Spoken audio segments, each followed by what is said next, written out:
tip number 4 is use their arrogance against them. Libertarians and those who defend the free market are loaded with arrogance. They assume that they are smarter than everyone else, as if their discovery of some free market book or their taking of Economics 101 class has somehow made them so brilliant and so smart. They have discovered the writings of Ludwig von Mises or Ayn Rand or Milton Friedman or Bastiat, and somehow that gave them some brilliant insight. They understand the world better than everyone else. And they make very, very grandiose statements. Use their arrogance against them. For example, frequently, libertarians will say, quote, only retarded people could believe in socialism. Only stupid people could believe in socialism. Only idiots would believe in socialism. Only morons. Only evil people. Only those who hate themselves will believe in socialism, right? Have fun with that, right?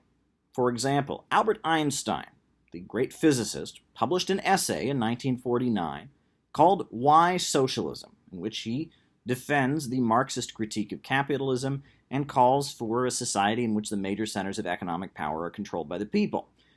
According to these libertarians, Albert Einstein, the greatest physicist in the world, one of the greatest minds, someone who's considered to be one of the most brilliant men who ever lived, is an idiot because he disagrees with them, right? Or they'll say only evil people believed in socialism. Well, Nelson Mandela, the first president of post-apartheid South Africa, was on the Central Committee of the African Communist Party, the South African Communist Party.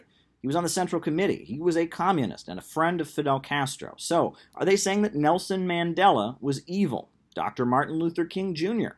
Dr. Martin Luther King Jr., toward the final years of his life, though he was never a Marxist, called for a democratic form of socialism. He aligned himself with Michael Harrington and forces like that, and he was kind of a social democrat. So are they saying that Dr. Martin Luther King Jr. was evil, right? These libertarians, they consider themselves to be very brilliant. They consider anyone who would disagree with them to be a complete fool, but yet history is full of brilliant, successful, high-achieving individuals who believe in socialism. For example, the most widely loved American novel, one of the most widely loved American novels, is The Grapes of Wrath. It's considered required reading. It's considered one of the greatest works of American literature.